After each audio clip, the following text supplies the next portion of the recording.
Selamat siang Tribuners, Anda sedang menyaksikan live update Tribun News bersama saya Firdananda.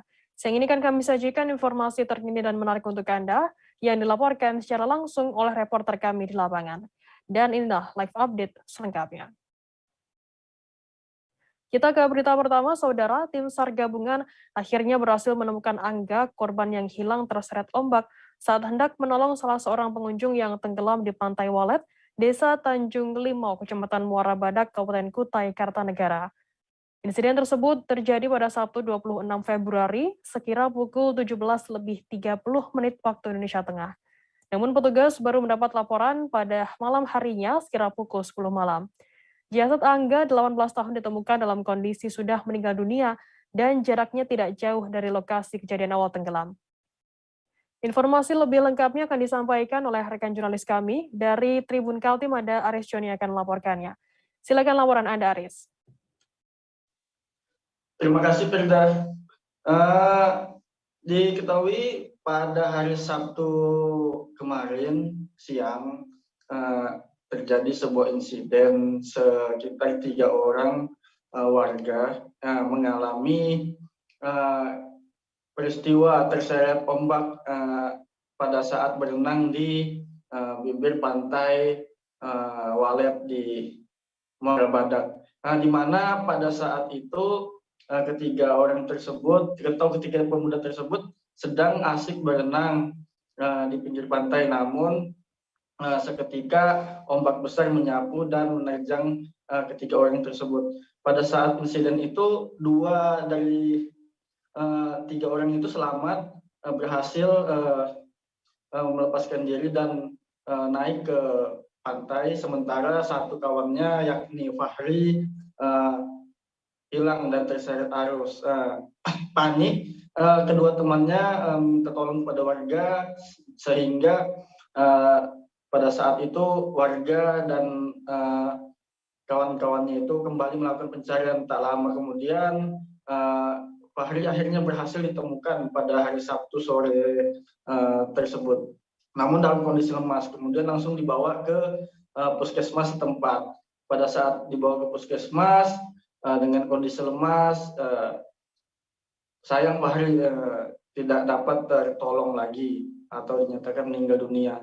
Tak hanya itu, ada satu orang juga warga setempat yang ikut serta melakukan pencarian, namun ikut terseret arus dan hilang pada saat sore harinya sekitar jam 5:30 sore.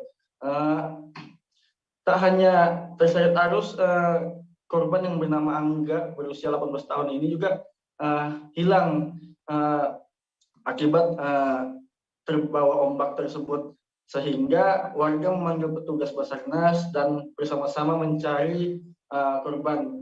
Namun pada sore sampai malam itu Angga tidak dapat ditemukan, sehingga proses pencarian dilaksanakan pada pagi tadi. Pada lanjutan hari ini, tadi pagi sekitar jam 9, akhirnya jasad Angga berhasil ditemukan, namun dalam kondisi tewas dan tidak jauh dari lokasi awal kejadian korban tenggelam tersebut. Hingga saat ini, data dari Basarnas akibat insiden tersebut sebanyak 4 orang, 2 selamat dan 2 dinyatakan meninggal dunia. Sekian Firda, laporan dari Tribun Kaltim. Ya, baik. Terima kasih rekan jurnalis dari Tribun Kaltim, Aris Joni, atas laporannya. Selamat bertugas kembali. Kita beri ke informasi selanjutnya, Saudara. SD Inpres 137 Bontomanai, Kelurahan Bulu Jaya, Kecamatan Bangkala Barat, Kabupaten Jeneponto, Sulawesi Selatan disegel. Penyegelan sekolah dilakukan oleh anak dari pemilik lahan yang bernama Ibrahim Daeng Tiro. Sekolah tersebut disegel dengan cara pemilik lahan memasang spanduk di depan pagar sekolah. Tak hanya seorang pemilik ahli waris yang menutup sekolah tersebut, tetapi sejumlah keluarga dari ahli waris juga ikut tercantum namanya di dalam spanduk yang terpasang dan juga menuntut ganti rugi lahan. Informasi lebih lengkapnya akan disampaikan oleh rekan jurnalis kami dari Tribun Timur, ada Muhammad Rakib yang akan melaporkannya. Silakan laporan Anda, Rakib. Ya, terima kasih Firda di studio. Kali ini saya akan melaporkan terkait dengan adanya sekolah SD di Jeneponto yang disegel oleh pemilik lahan. Nah, di mana sekolah SD Impres 137 Bontomanai ini dibangun sejak tahun 1979 lalu. Kemudian dipermanenkan pada tahun 80-an dan dipermanenkan oleh pemilik lahan. Nah, sekolah tersebut sudah lama ditempati oleh para siswa untuk belajar, tetapi baru tahun ini anak dari pemilik lahan menuntut untuk minta diganti rugi. Nah, penyegelan sekolah ini dilakukan sejak tanggal 19 Februari 2022 kemarin hingga hari ini. Nah, untuk solusi dari pembukaan penyegelan sekolah ini belum juga menemui titik terang, meskipun pihak dari Dinas Pendidikan Kabupaten Jeneponto sudah melakukan pertemuan terhadap pemilik lahan dan pemerintah setempat, serta dihadiri juga oleh kepala sekolah yang sementara menjabat di sekolah SD Impres 137 Bontomanai.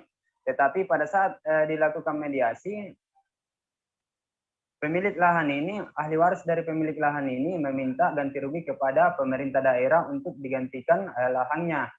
Karena selama ini jalur yang dia sudah tempuh sudah sering kali menemui Kepala Dinas Pendidikan Kabupaten Jeneponto, tetapi tidak ada titik terang untuk akan diganti rugi.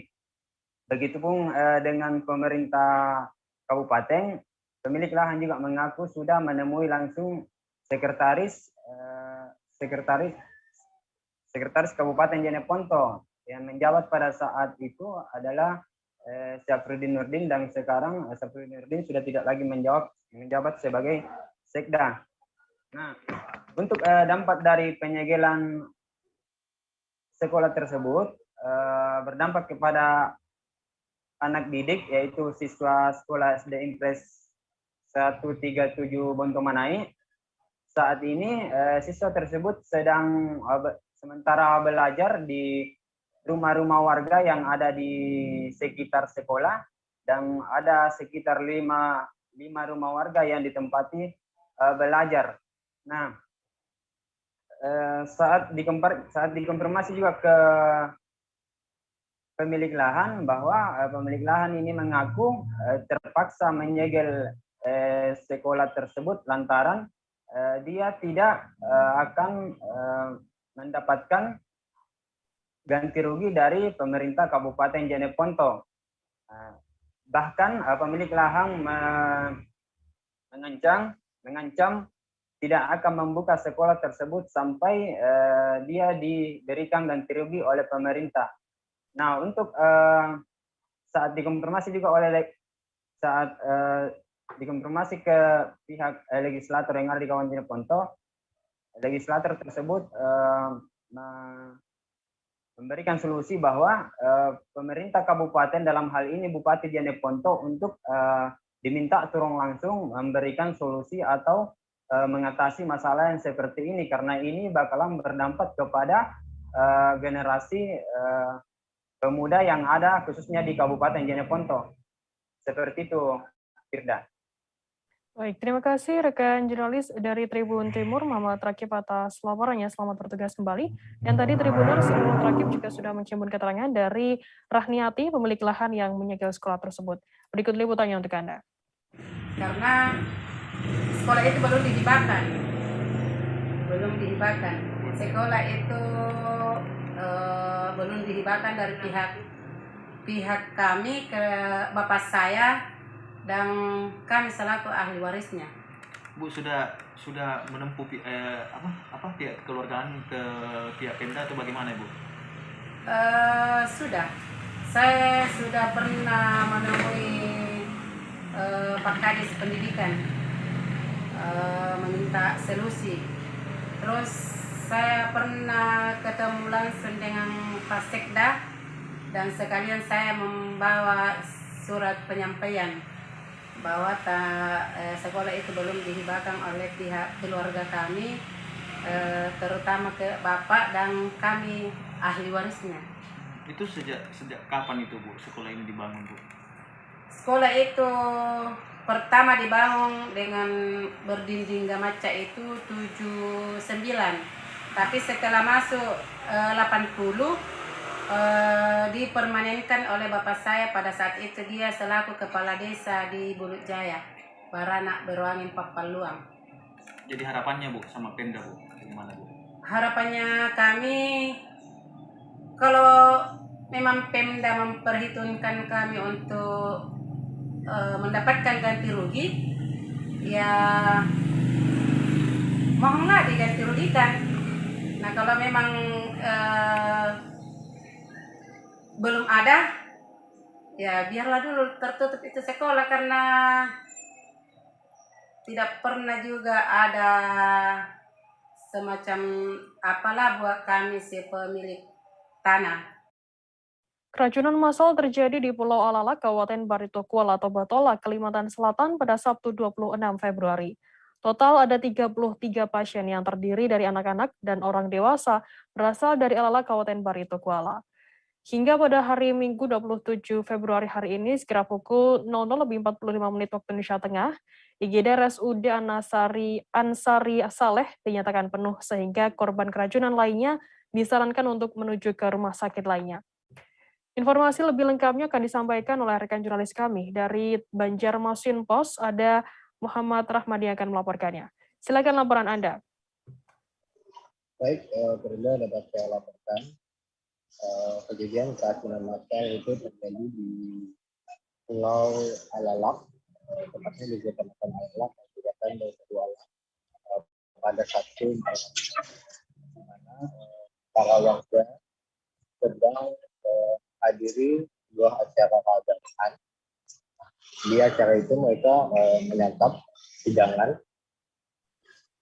Baru diketahui setelah malam harinya mereka keracunan yang mulanya dialami dengan gejala perut mual, kepala pusing dan dari jumlah warga itu terhitung data total ada 100 lebih warga yang mengalami keracunan. Namun khusus di Rumah Sakit Ansari Saleh tadi malam terdapat ada 33 orang dan didominasi oleh anak-anak. Dari 33 itu satu diantaranya diolehkan saat kondisi di kota itu tampak tidak seperti biasa karena banyak mobil-mobil dari relawan emergensi itu bolak-balik dari Kabupaten Baritola menuju Kota Banjarmasin untuk menjemput warga-warga yang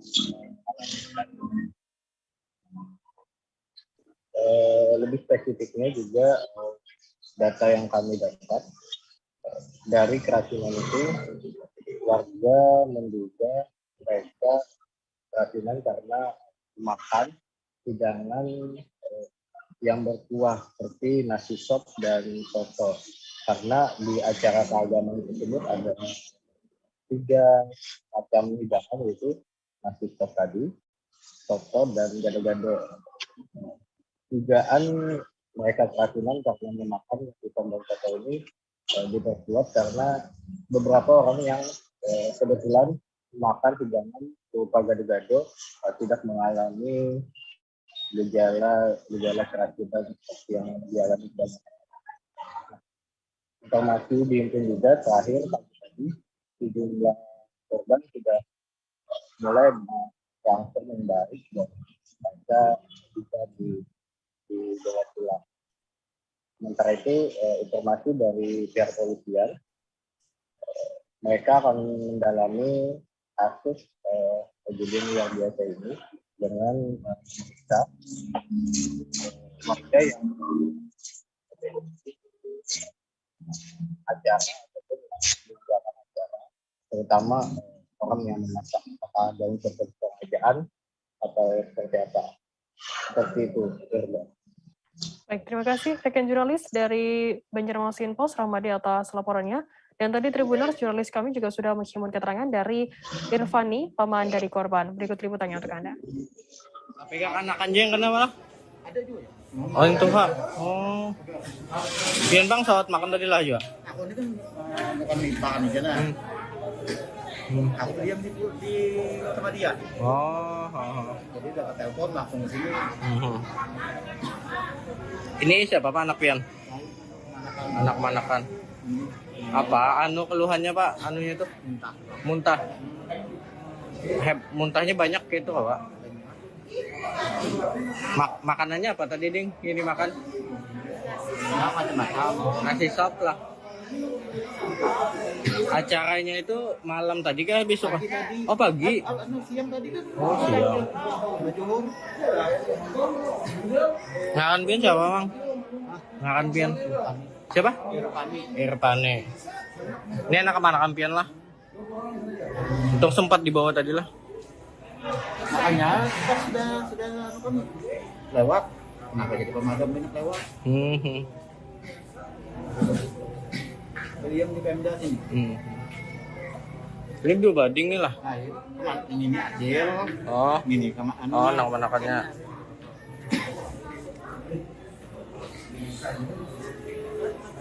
Ini kondisi lemas lagi lah.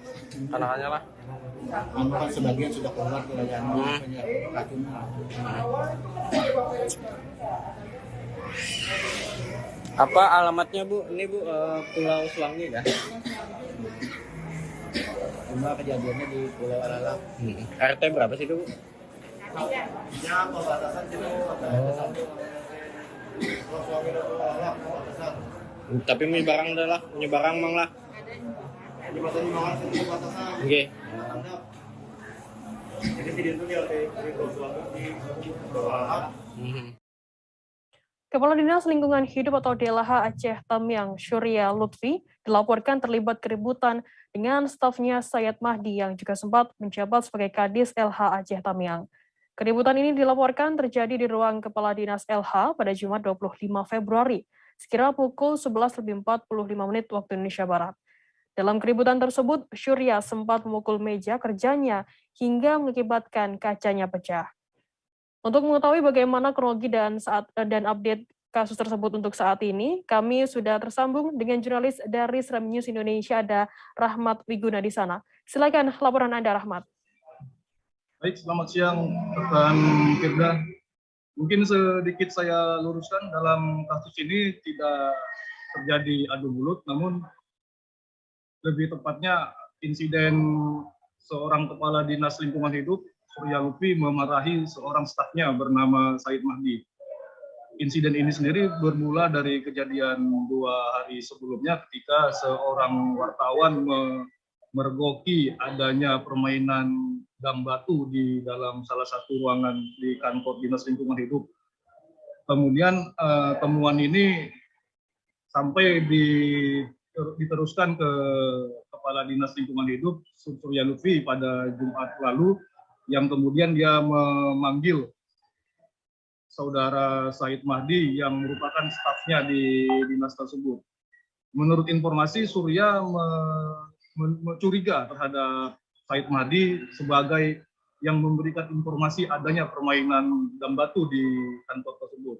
Padahal menurut Sayed Mahdi, dirinya sama sekali tidak pernah membocorkan kegiatan itu, dan dia juga menantang Surya untuk disumpah di bawah Al-Quran untuk membantah tuduhan itu.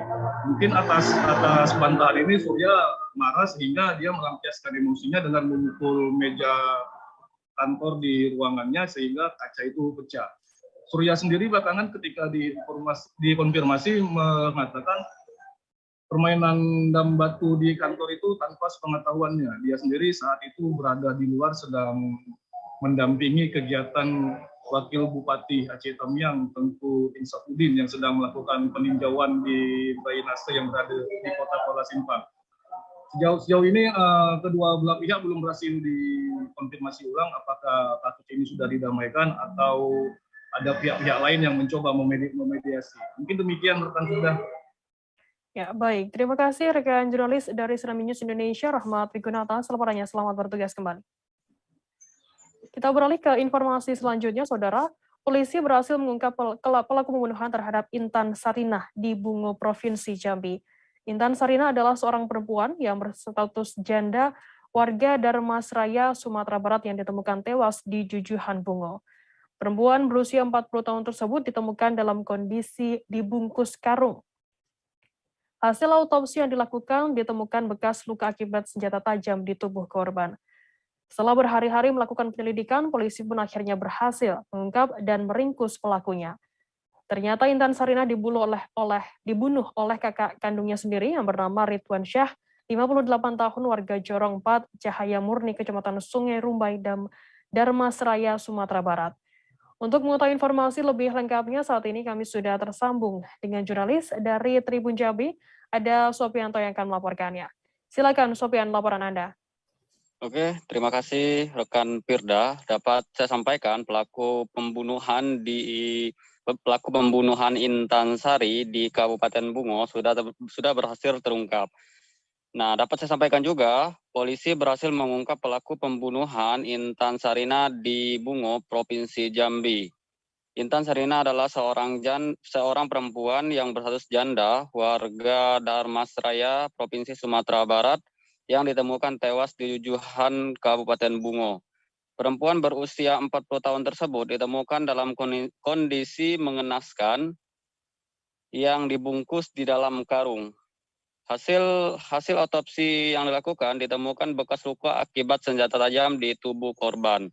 Dan setelah berhari-hari melakukan penyelidikan, polisi pun berhasil mengungkap meringkus pelaku.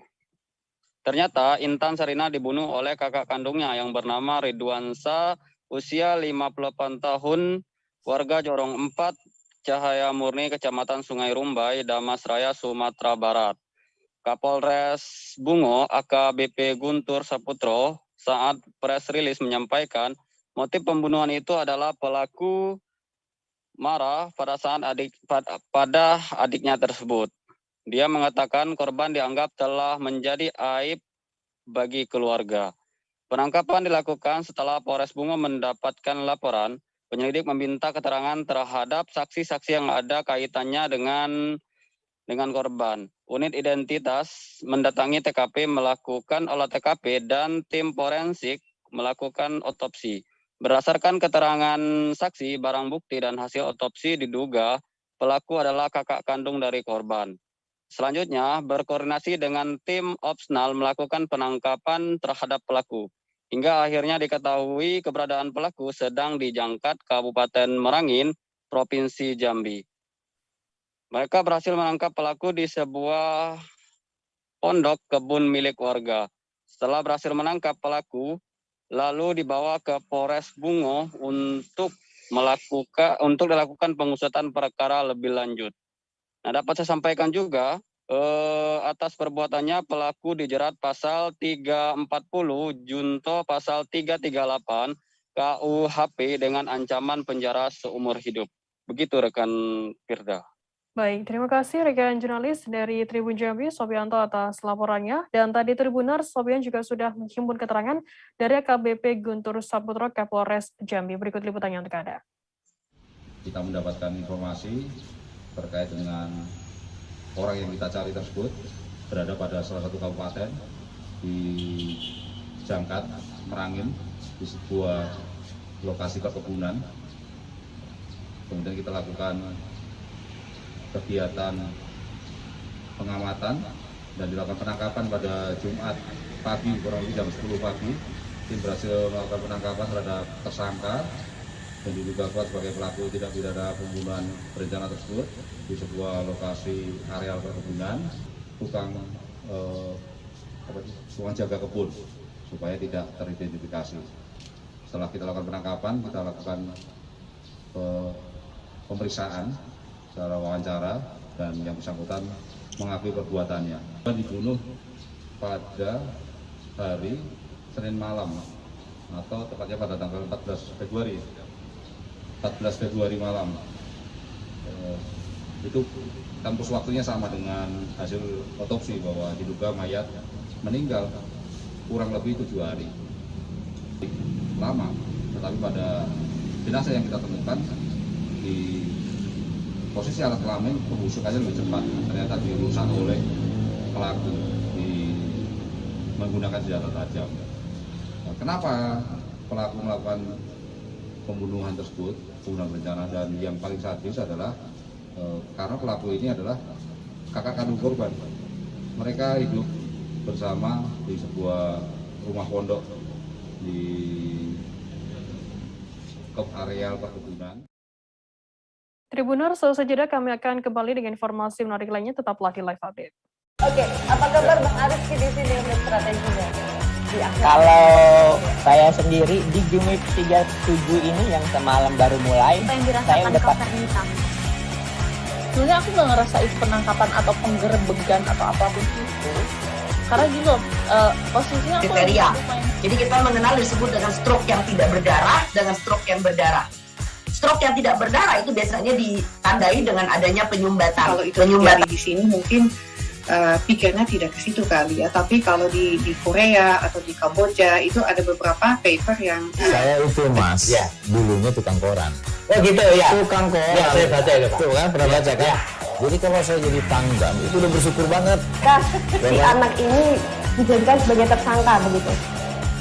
Ya kalau ini kita bicara yang di luar kasus Sibolombo ya. Dengan nama hujan shower, di mana terdapat batas jelas antara daerah hujan dan tidak hujan yang biasanya terjadi pada fase awal mature stage atau tahap berbahaya itu Kang. Jadi mulai artinya terjadinya perlembekan. Nah itu untuk penetrasi akan sulit gitu ya. Dok, saya ini menurut saya memang tidak mudah, bukan urusan tanah diambil. Kalau misalnya Amerika Serikat sekarang, Rasulullah mengatakan dalam sebuah hadis bahwa berpuasa di 6 hari Syawal itu. Oke, apa kabar Bang Ariski di sini untuk strateginya? Kalau saya sendiri di Jumip 37 ini yang semalam baru mulai, saya udah hitam. Sebenarnya aku nggak ngerasain penangkapan atau penggerebegan atau apapun itu, karena gitu posisinya aku kriteria. Jadi kita mengenal disebut dengan stroke yang tidak berdarah dengan stroke yang berdarah. Stroke yang tidak berdarah itu biasanya ditandai dengan adanya penyumbatan. Kalau itu terjadi di sini mungkin pikirnya tidak ke situ kali ya, tapi kalau di Korea atau di Kamboja itu ada beberapa paper yang saya itu mas, ya, dulunya tukang koran. Oh gitu ya. Tukang koran. Ya, saya baca itu Pak. Tuh kan pernah baca kan? Ya. Jadi kalau saya jadi tanggam itu udah bersyukur banget. Si anak ini dijadikan sebagai tersangka begitu. Ya kalau ini kita bicara yang di luar kasus Sibolombo ya. Dengan nama hujan shower, di mana terdapat batas jelas antara daerah hujan dan tidak hujan yang biasanya terjadi pada fase awal mature stage atau tahap berbahaya itu Kang. Jadi mulai artinya terjadinya perlembekan. Nah itu untuk penetrasi akan sulit gitu ya. Dok, saya ini menurut saya memang tidak mudah, bukan urusan tanah diambil. Kalau misalnya Amerika Serikat sekarang, Rasulullah mengatakan dalam sebuah hadis bahwa berpuasa di 6 hari Syawal itu. Oke, apa kabar Bang Ariski di sini untuk strateginya? Kalau saya sendiri di Jumip 37 ini yang semalam baru mulai, saya udah hitam. Sebenarnya aku nggak ngerasain penangkapan atau penggerebegan atau apapun itu, karena gitu posisinya aku kriteria. Jadi kita mengenal disebut dengan stroke yang tidak berdarah dengan stroke yang berdarah. Stroke yang tidak berdarah itu biasanya ditandai dengan adanya penyumbatan. Kalau itu terjadi di sini mungkin pikirnya tidak ke situ kali ya, tapi kalau di Korea atau di Kamboja itu ada beberapa paper yang saya itu mas, ya, dulunya tukang koran. Oh gitu ya. Tukang koran. Ya, saya baca itu Pak. Tuh kan pernah baca kan? Ya. Jadi kalau saya jadi tanggam itu udah bersyukur banget. Si anak ini dijadikan sebagai tersangka begitu. Ya kalau Ini kita bicara yang di luar kasus Gedung Ombol ya. Dengan nama hujan shower, di mana terdapat batas jelas antara daerah hujan dan tidak hujan yang biasanya terjadi pada fase awal mature stage atau tahap Berbahaya basah. itu Kang.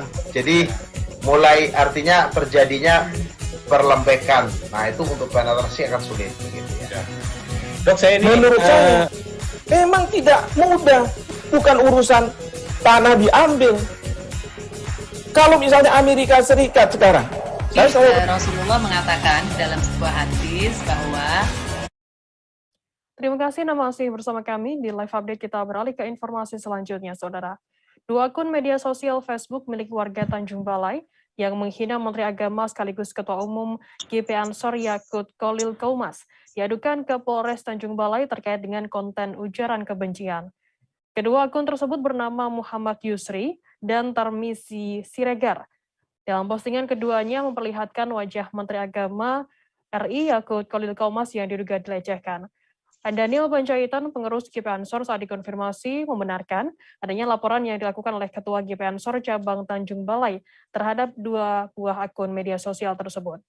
Untuk mengetahui informasi lebih lengkapnya akan disampaikan oleh rekan jurnalis kami dari Tribun Medan, ada Alif yang akan melaporkannya. Silakan rekan Alif. Ya, terima kasih rekan Firda. Perlu jelaskan bahwasanya pertama kali kasus ini saat dua akun media sosial yang disebutkan tadi mengupload status atau caption di mana menjelaskan bahwasanya wajah dari Menteri Agama RI Bapak Yakut disandingkan dengan tubuh hewan. Nah, di mana saat itu GP Ansor melihat bahwasanya hal tersebut merupakan adalah ujaran kebencian serta menjadi olok-olok bagi masyarakat Tanjung Balai. Akibat hal tersebut, GP Ansor melaporkan hal itu ke Polres Tanjung Balai terkait dugaan pelecehan nama baik ataupun ujaran kebencian. Nah, walau meskipun begitu, GP Ansor tetap membuka kemungkinan untuk pelaku atau pengupload untuk mengklarifikasi atau meminta maaf kepada GP Ansor terkait postingannya tersebut. Setelah saya coba konfirmasi dengan pengupload, bahwasanya Muhammad Yusri mendapatkan video foto tersebut dari WhatsApp, di mana WhatsApp tersebut dari rekan-rekannya dan kemudian diteruskannya ke Facebook. Namun yang menjadi masalahnya, dia menambahkan caption yang membumbu-bumbui. Meskipun begitu, dia meminta maaf dan mengaku khilaf kepada GP Ansor. Kira-kira seperti itu, Fida. Baik, terima kasih rekan jurnalis dari Tribun Medan, Alif, atas laporannya. Dan tadi Tribuners, Alif juga sudah menghimpun keterangan dari Daniel Panjaitan, pengurus GP Ansor Tanjung Balai. Berikut liputannya untuk Anda. Sebelumnya, Assalamualaikum warahmatullahi wabarakatuh. Kami dari pengurus GP Ansor Kota Tanjung Balai, saya selaku Wakil Ketua GP Ansor Kota Tanjung Balai, dan juga rekan kami, di sini bahwasanya kami melaporkan atas pencemaran nama baik dari akun FB-nya yang bernama Tarmisi Siregar dengan captionnya atau dengan tulisannya yang kurang mengenakan untuk didengar, yang sejatinya itu adalah untuk menjelekkan atau memberikan kesan tidak baik kepada Ketua Umum GP Ansor Pusat, yaitu Menteri Agama Gus Yakut. Dan ada juga lagi akun yang kedua yang bernama, yang pemilik akunnya bernama Muhammad Yusri, dan dia pun juga melontarkan kalimat yang tidak mengenakan untuk ketum kami. Maka dari itu kami bertindak melaporkan akun tersebut ke pihak yang berwajib. Kedua terlapor ini warga Tanjung Balai juga ada? Ya, asli warga Tanjung Balai dan berdomisili di Tanjung Balai. Kira-kira ini harapan dari GP Ansor Tanjung Balai apa nih Bang terhadap terlapor ini Bang? Harapan kita sebagai dari kami keluarga pengurus GP Ansor itu agar masyarakat supaya berhati-hati dalam hal memberikan komentar di media sosial, membuat status-status. Satpol PP Kota Bandar Lampung melakukan penertiban pedagang kaki lima di sekitar lapangan Saburai dan Taman Gajah Bandar Lampung pada Sabtu 26 Februari. Penertiban tersebut dilakukan agar pedagang kaki lima terlihat bersih, rapi, dan tidak kumuh. Penertiban tersebut berlangsung dengan tertib dan tidak ada perlawanan dari pedagang kaki lima di sana. Untuk mengetahui informasi lebih lengkapnya, saat ini kami sudah tersambung dengan jurnalis dari Tribun Lampung, ada Denny Saputra yang akan melaporkannya. Silakan laporan Anda, Denny. Halo, selamat siang rekan Firda. Baik, penertiban tersebut dilakukan itu pada hari Sabtu kemarin, tanggal 26 Februari, di kawasan Jalan Majapahit dan Sriwijaya, Enggal, Saburai. Nah, namun, atas menindaklanjuti Satuan Pol PP Kota Bandar Lampung berdasarkan arahan dari Wali Kota Bandar Lampung, Eva Dwiana, untuk menertibkan kawasan pedagang kaki lima agar tidak terlihat kumuh. Gitu. Namun dengan penertiban sendiri itu pedagang masih tetap boleh pedagang, namun dengan syarat harus rapi, bersih, dan tidak kumuh. Namun apabila tetap masih dilakukan seperti kumuh, seperti memasang tenda dan terpal dan lainnya, maka akan diangkut oleh Satuan Pol PP Kota Bandar Lampung. Begitu, rekan Firda. Baik, terima kasih rekan jurnalis dari Tribun Lampung, Denny Saputra atas laporannya. Dan tadi Tribuner, jurnalis kami juga sudah menghimpun keterangan dari Yan Roma, Kabid Ketertiban Umum Satpol PP Bandar Lampung. Berikut liputannya untuk Anda. Pak Kabid, bisa dijelaskan Pak Kabid kegiatan pada hari ini, Pak Kabid? Ya, kegiatan pada hari ini adalah kita pertama memang melaksanakan Perda 01 2018. Yang kedua, kita menindaklanjuti arahan Bu Wali Kota bahwa untuk jalan Sriwijaya dan Majapahit ini kita menertibkan supaya dua jalan ini yang notabene di tengah-tengah kota tidak kesannya kumuh. Andai kata masih ada pedagang kaki lima, mereka diperbolehkan, tidak dilarang, tetapi mereka dapat menata sehingga kelihatannya kesannya tidak terkesan tidak tertib. Oleh karena itu atap-atap yang kayak seperti ini contohnya supaya tidak dipasang. Oleh karena itu kita hari ini langsung kita sifatnya eksekusi, bukan hanya teguran lagi, eksekusi. Dan apabila besok dilaksanakan kita nggak ada pilihan, mungkin barang ininya, tenda-tendanya kita bawa ke kantor. Jadi sebelumnya memang sudah ada teguran ya Pak Kabid? Sesuai dengan SOP, standar operasional pekerjaan, bahwa kita udah teguran lisan. Teguran tulisan udah 3 kali berturut-turut, baru kita sekarang ini eksekusi. Tapi andai kata lagi masih diperbuat, semua perangkat dagang mereka besok kita bawa. Jadi tidak permanen ya berarti Pak ya? Iya, artinya setelah mereka berdagang, mereka langsung membereskan semua tenda-tenda yang mereka. Nggak ada istilah ini untuk gimana malam Pak, kasihan sama karena sebentar. Melvina Palar memiliki anak laki-laki bernama Alexander penderita kanker mata. Melvina yang berada di rumah singgah Yayasan Kanker Anak Pejuang Hebat atau YKAPH di Malalayang, Manado mengatakan anaknya sekarang sudah hampir berusia 4 tahun dan dinyatakan kanker sejak berumur 7 bulan.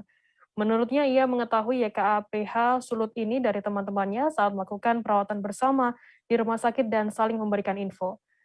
Untuk mengetahui informasi lebih lengkapnya, saat ini kami sudah tersambung dengan jurnalis dari Tribun Manado, ada Fistel Mukuan yang akan melaporkannya. Silakan laporan Anda, Fistel. Ya, makasih rekan Firda. Selamat sore Tribuners. Dari hasil pantauan kami memang yayasan ini berada di Jalan Ebon Haesar, Malalayang, di Malalayang, Kota Manado, Sulawesi Utara. Dan saat ini yayasan ini sudah berdiri 1 tahun. Nah, ternyata yayasan ini belum memiliki tempat sendiri atau milik sendiri. Mas lihat ada kurang lebih 5 kamar di situ memang, tapi itu masih disewa dan hanya disewa 2 tahun. Jadi tinggal 1 tahun lagi.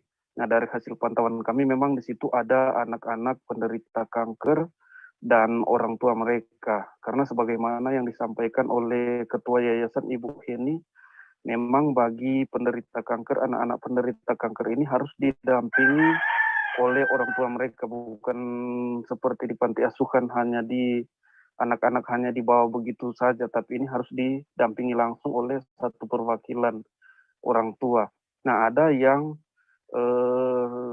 penderita kanker mata yang sudah kurang lebih 1 tahun, ibunya juga sudah meninggal akibat kanker. Jadi yang sekarang bersama-sama dengan dia ada ayahnya. Ada juga salah satu anak kanker mata dan ibu dan bapaknya telah meninggal akibat kanker. Jadi sekarang yang menjaga dia di yayasan ini ada omaknya. Dan ada salah satu ibu rumah tangga, Ibu Malvina, ibu dari anak penderita kanker, dia sampaikan dan memang ini yayasan ini meskipun di Sulawesi Utara tapi bisa menampung semua anak penderita kanker yang membutuhkan bantuan. Jadi ada yang dari Palu dan ada yang dari Toli-Toli. Yang salah satu ibu, ini ibu dari Toli-Toli, Ibu Malvina, menurutnya anaknya sekarang sudah berumur 4 tahun. Dia kena kanker sejak berumur 7 bulan.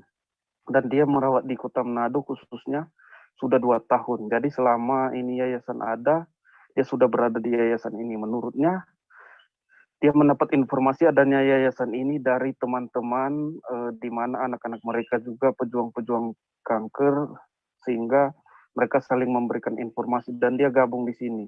Dan dia sangat berterima kasih kepada yayasan karena menurutnya sangat membantu di mana perawatan anaknya. Karena biasanya sebelum masuk di yayasan ini menurut dia suaminya harus berusaha keras, begitu juga dia untuk membiayai perawatan anaknya. Apalagi bagi Malvina, dia sampai pergi ke Jakarta. Dan dia bersyukur karena dia sudah gabung dengan yayasan ini sehingga untuk transportasi maupun biaya hidup dari anak ini semua dibiayai oleh yayasan, kecuali yang masih dapat tercover oleh BPJS Kesehatan itu masih ditanggung oleh BPJS Kesehatan. Tetapi selain itu memang dibiayai semua oleh yayasan. Dan dengan begitu dia sangat bersyukur karena sangat membantu pemulihan kesehatan anak mereka ya. Dari Ibu Heni juga dia sampaikan selama berdirinya ini yayasan di saat ini ada 8 orang anak yang sementara berada di yayasan ini. Nah, dari 8 ini ada penderita kanker mata, kanker darah, dan kanker otak. Nah, dari 3 penderita kanker ini sepanjang setahun ini menurut Ibu Heni sudah ada 3 orang yang sembuh. Bukan hanya bukan hanya orang Sulu tapi dari Gorontalo. Nah, dari yang sembuh itu ada 1 orang anak kanker mata dan 2 orang yang sudah sembuh yaitu kanker darah.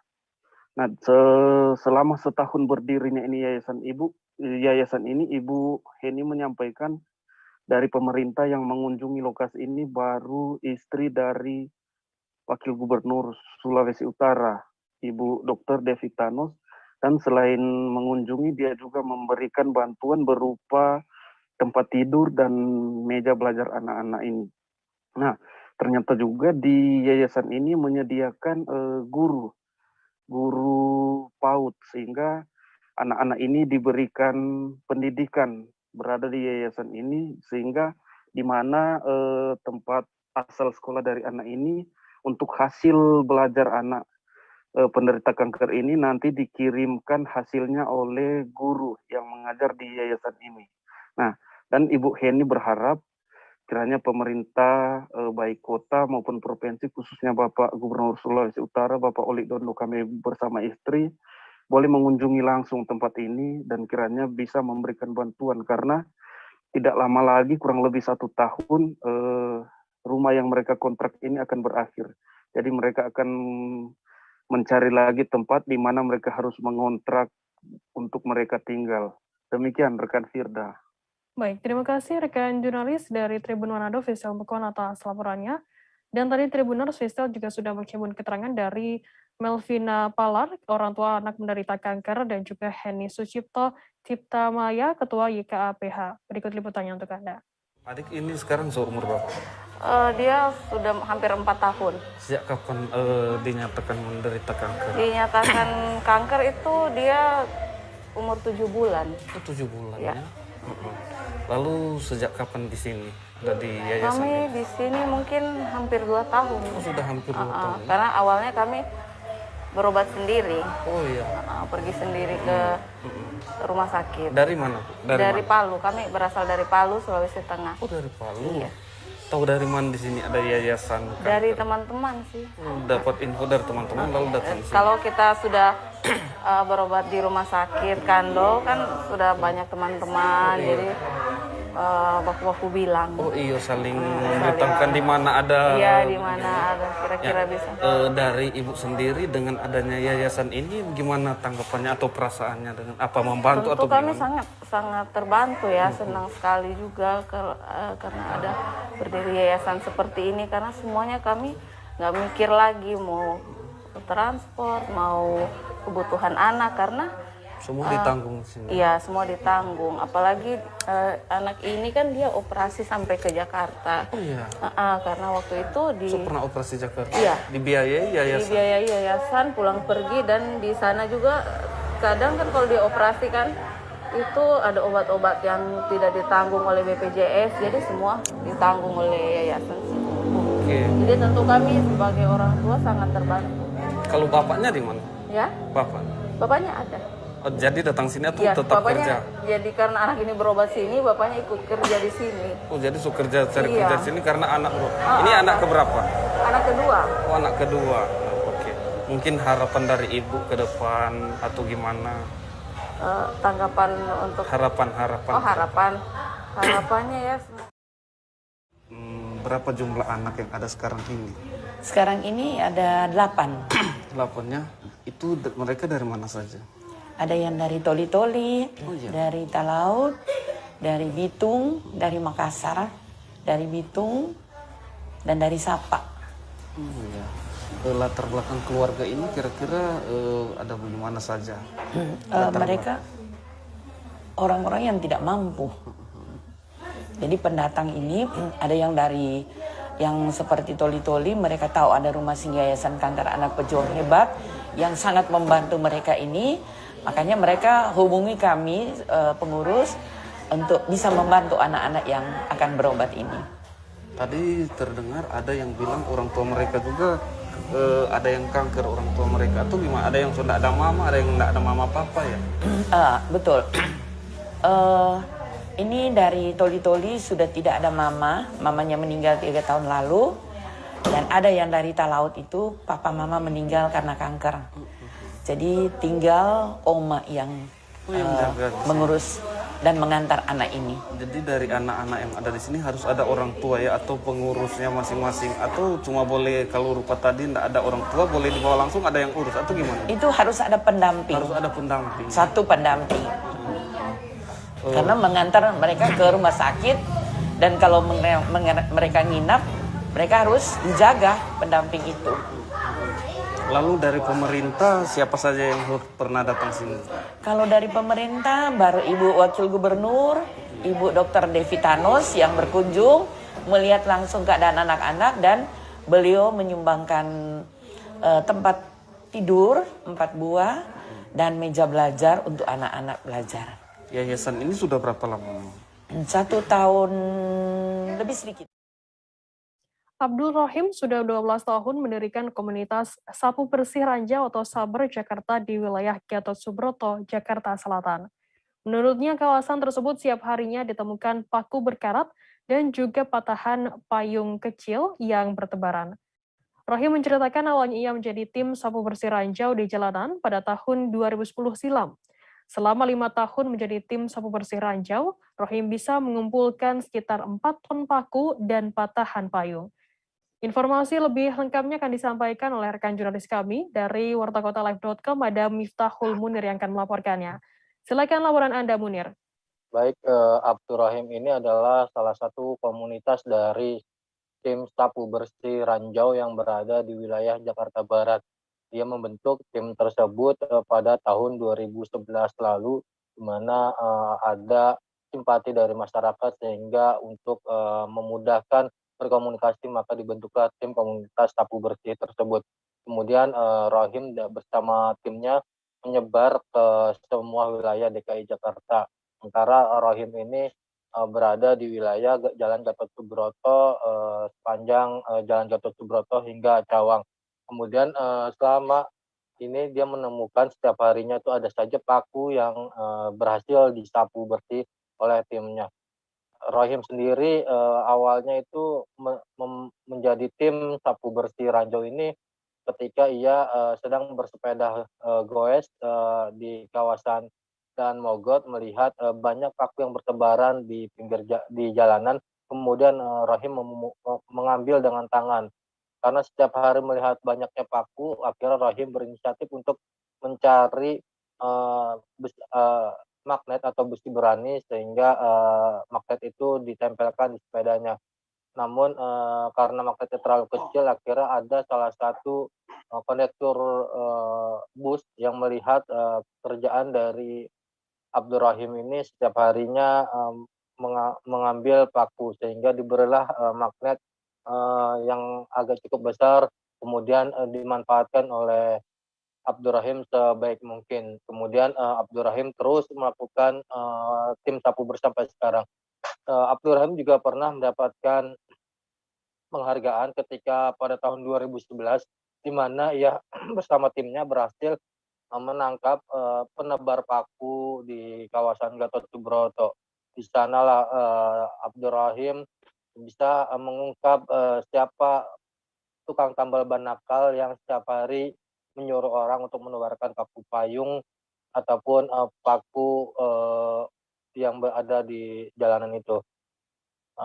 Kemudian dari penghargaan itu dia terus setiap hari melakukan pencarian paku hingga akhirnya berhasil mengumpulkan 4 ton paku dan patahan payung selama menjadi tim sapu bersih Ranjau. Begitu rekan Firza. Baik, terima kasih rekan jurnalis dari Warta Kota Live, Miftahul Munir atas laporannya. Selamat bertugas kembali. Kita beralih ke informasi selanjutnya, Saudara. Sebuah bus Harapan Jaya tertabrak kereta api di perlintasan tanpa palang pintu di Desa Ketanon, Kecamatan Kedungwaru, Kabupaten Tulungagung pada Minggu 27 Februari hari ini, sekira pukul 5 pagi tadi. Warga mengaku ada 7 orang yang kondisinya terluka parah. Seorang warga setempat bernama Purwanto mengatakan awalnya ada 3 bus yang beriringan. Mereka membawa karyawan pabrik dan toko plastik juga milik warga setempat.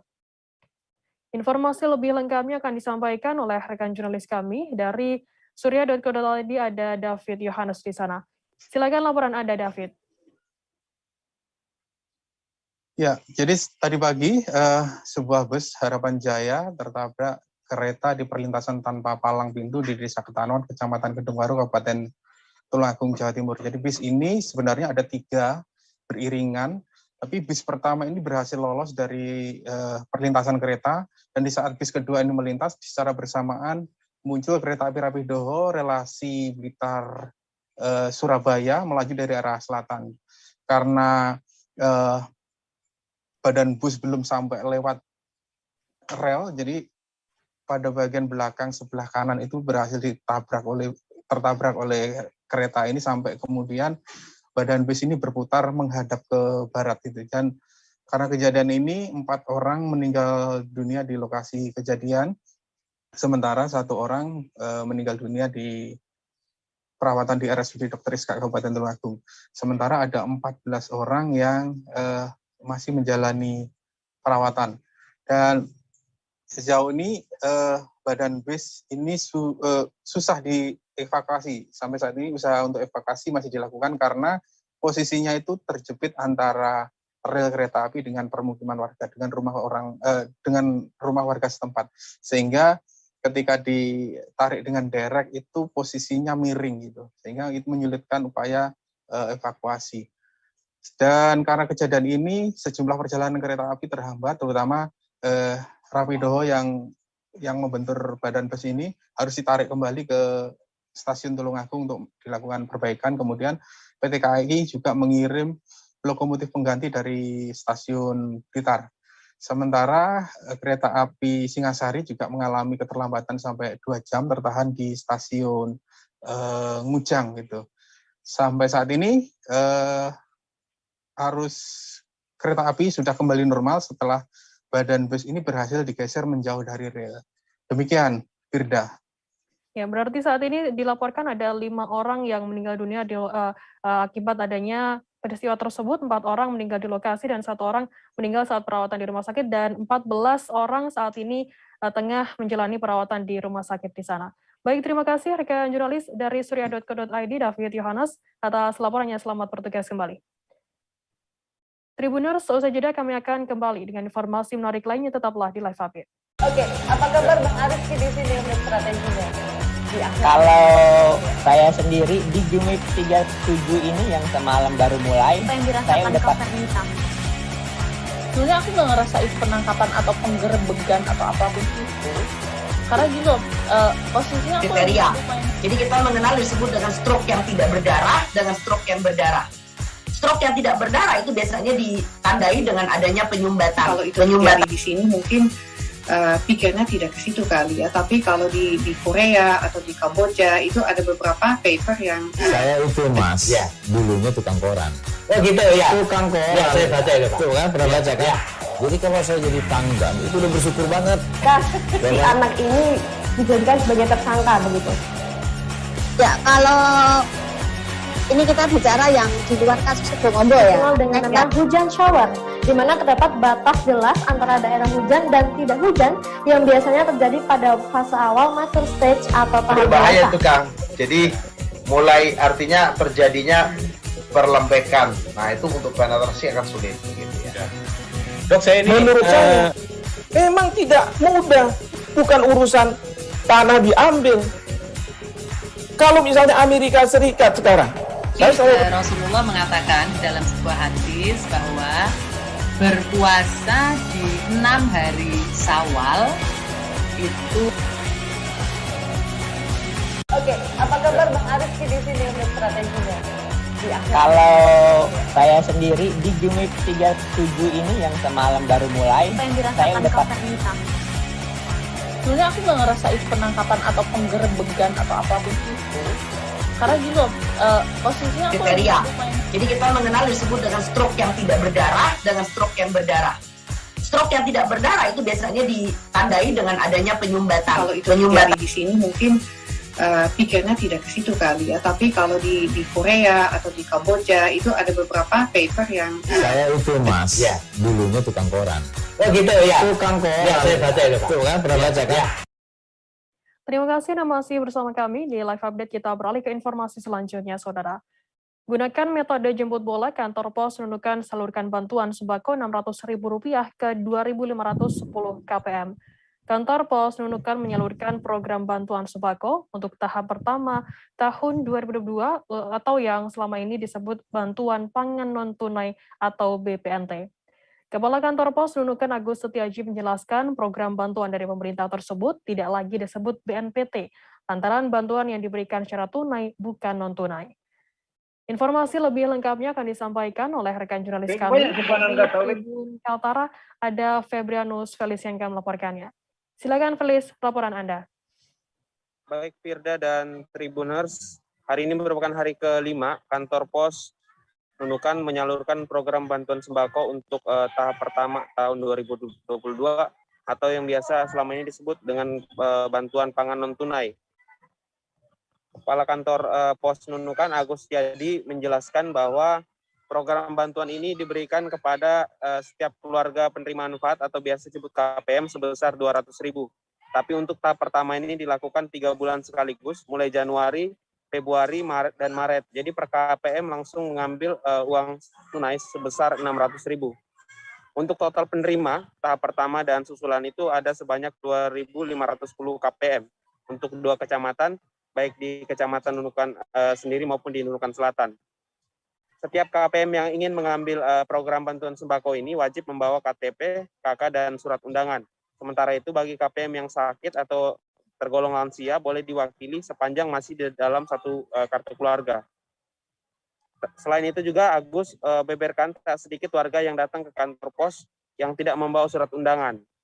Namun tidak perlu khawatir karena kemungkinan untuk nama yang bersangkutan tidak terdaftar di maksud saya untuk surat undangan tersebut kemungkinan yang bersangkutan pindah domisili sehingga tidak terdaftar. Namun untuk mengetahui apakah masuk di dalam daftar KPM harus mengecek langsung ke kantor pos. Untuk proses penyaluran program bantuan sembako itu terhitung sejak tanggal 23 Februari sampai dengan 1 Maret mendatang. Dan untuk proses penyaluran sendiri, bantuan itu melalui validasi penerima dengan metode foto menggunakan face recognition. Setelah itu dilakukan geotagging dan memotret rumah KPM. Jadi untuk membuktikan apakah keluarga penerima manfaat itu memang benar berdomisili di tempat itu dan memang layak untuk menerima bantuan sembako sebesar 600.000 tersebut. Dan menurut informasi dari Agus, bantuan tersebut yang serupa akan juga kembali disalurkan pada April mendatang, namun belum diketahui pasti untuk tanggal pemberian atau penyaluran bantuan tersebut. Dia meminta kepada setiap penerima atau keluarga penerima manfaat uang sebesar 600.000 agar memanfaatkan uang tersebut untuk membeli keperluan sembako atau keperluan yang memang mendesak. Demikian laporan yang bisa disampaikan dari Nunukan, Kalimantan Utara. Felix kembali ke Firda di studio. Ya, baik. Terima kasih rekan jurnalis dari Tribun Kaltara, Felix, atas laporannya. Dan tadi Tribuners, Felix juga sudah menghimpun keterangan dari Agus Setiaji, Kepala Kantor Pos Nunukan. Berikut liputannya untuk Anda. Penerima bantuannya. Karena selain program penyaluran bantuan ini, ada satu lagi yang harus kita lakukan, yaitu untuk geotagging. Jadi betulkah alamatnya itu ada di RT tersebut dan rumahnya itu kalau dipandang layak untuk menerima bantuan, seperti itu. Itu setelah dia menerima, tim akan turun dari kantor pos? Nah, awalnya sih sebetulnya harus door to door, tapi kemudian dapat arahan lagi untuk sementara disalurkan aja dulu penerima uang tunainya, kemudian nanti kita datangin lagi ke masing-masing rumah KPM-nya. Karena di dalam daftar nominatif juga sudah kami masukkan nomor HP yang bisa dihubungi. Nah, dari situ bisa memudahkan kami untuk mencari alamat tujuannya. Berarti nanti di rumah itu, di rumah yang bersangkutan itu apa? Ada pengisian data lagi atau gimana? Nah, kalau untuk yang di rumah yang bersangkutan nanti ada lagi yang harus kami isi langsung di aplikasi. Ya, jadi geotaggingnya di situ. Jadi di situ ada titik koordinat rumahnya, kemudian ada foto rumahnya juga di situ. Bagaimana kalau memang rumahnya memang tidak masuk dalam kriteria penerima itu, Pak? Nah, kalau itu kan mungkin nanti akan ada verifikasi lagi, karena yang kami lakukan hanya untuk mengetahui alamatnya di mana dan rumahnya itu layak atau enggak, kayak gitu kan. Kalau misalkan rumahnya layak atau enggak kan bukan kami yang menilai. Nah, itu nanti dari pihak dinas sosial. Bisa dari pihak dinas sosial yang langsung memutus bantuannya, jadi nggak dapat di tahap berikutnya lagi, atau mungkin bisa dialihkan lagi ke warga yang lain. Pak, terakhir Pak, ini ada berapa kali lagi dalam setahun penerimanya? Nah, kalau untuk berapa kali lagi masih belum tahu ya, tapi infonya untuk bulan 4 akan ada lagi, tapi masih belum tahu kapan waktunya. Dia memang per 3 bulan sekali? Nah, belum tahu juga itu. Saya hanya dapat. Sebagai bentuk wujud kepedulian terhadap lingkungan, PT Freeport Indonesia melakukan upaya membantu pemerintah terutama dalam hal pengolahan sampah. Kegiatan ini sejalan dengan program nasional, yakni Hari Sampah Nasional yang jatuh pada 21 Februari 2022. Kegiatan tersebut diawali di lingkungan Freeport, seperti di area Pavar Kuning, Bandara Moses Kilangin, menuju kota-kota Timika dengan melibatkan beberapa komunitas. Untuk mengetahui informasi lebih lengkapnya, saat ini kami sudah tersambung dengan jurnalis dari Tribun Papua, ada Marcelinus Labulela di sana.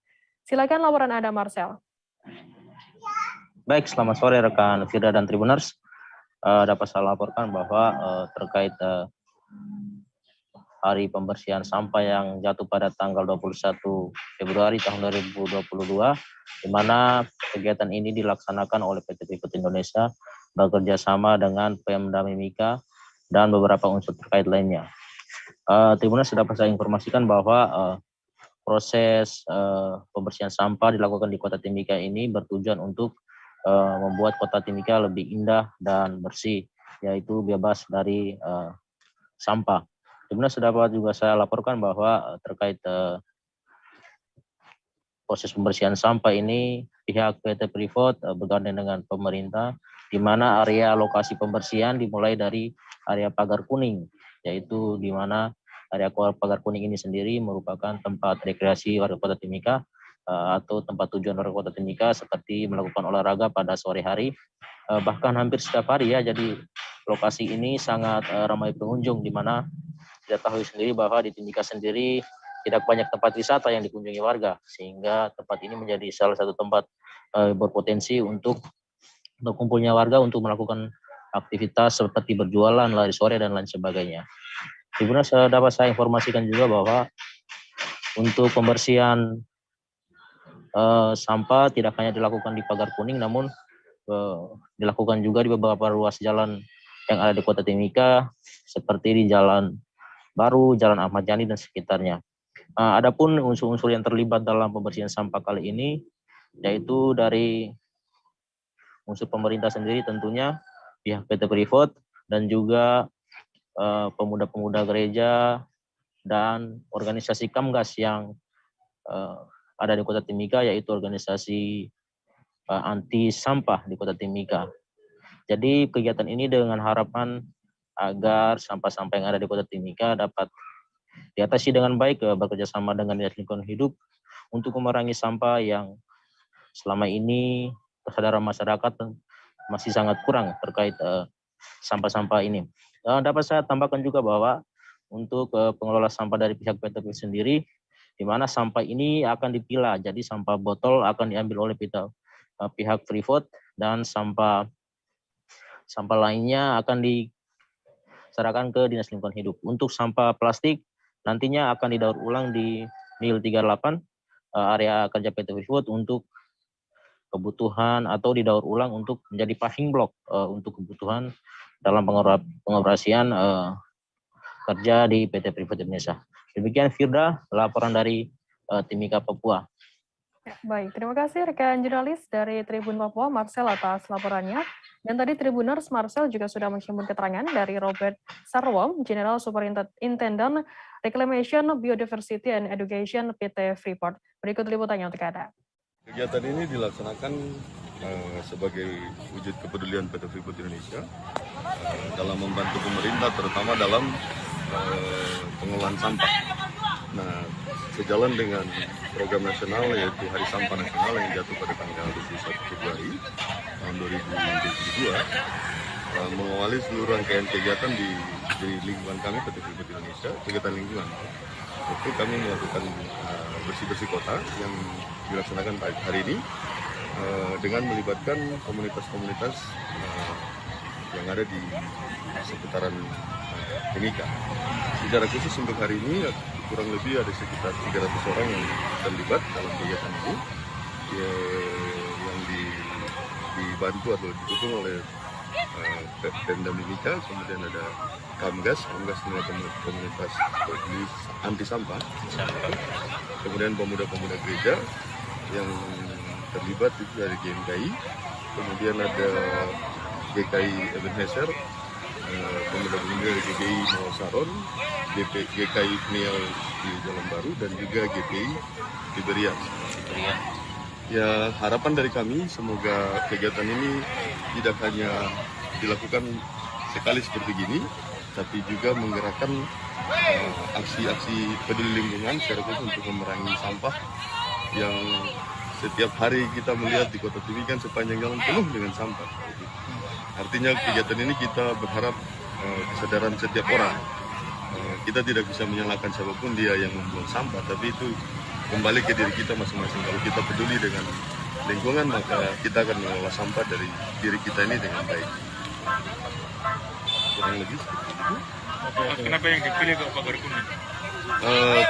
Karena kebetulan ini pagar kuning adalah area masing-masing area.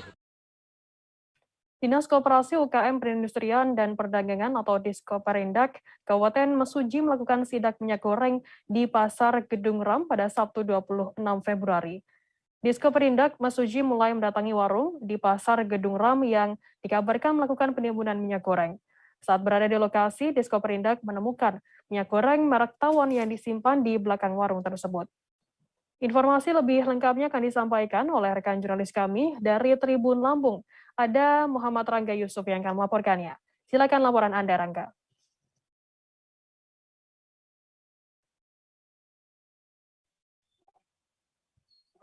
Baik, rekan Firda dan Tribuners, bisa saya sampaikan ya, memang pada 26 Februari 2022, di hari Sabtu kemarin, Dinas Diskoperindak Kabupaten Mesuji melakukan sidak di Pasar Gedung Ram.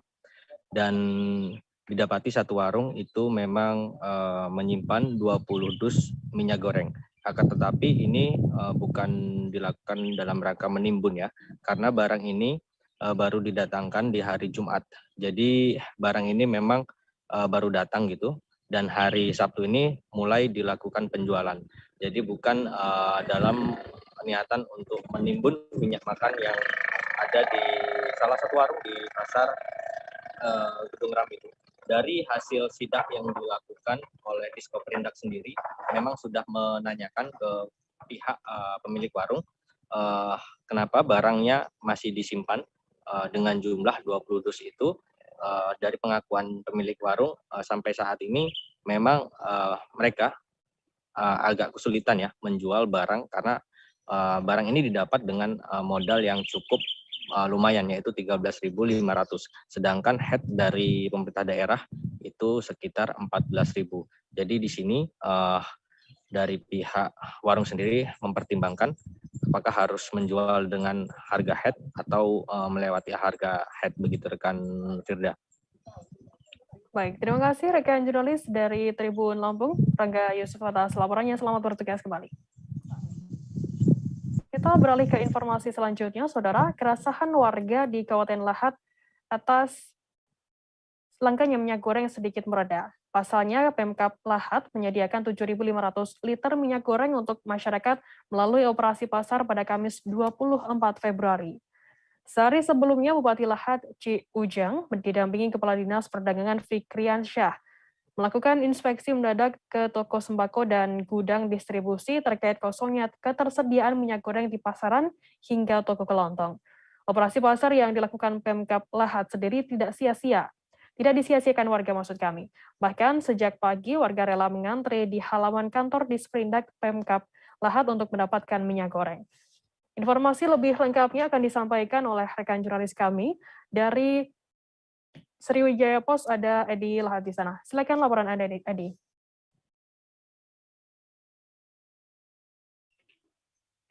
Baik, rekan Perda, dapat kami sampaikan bahwasanya setidaknya dalam sebulan terakhir warga di Kabupaten Lahat ini mengeluhkan keberadaan minyak goreng. Selain keberadaannya memang langka, harga yang didapat warga sendiri cukup tinggi.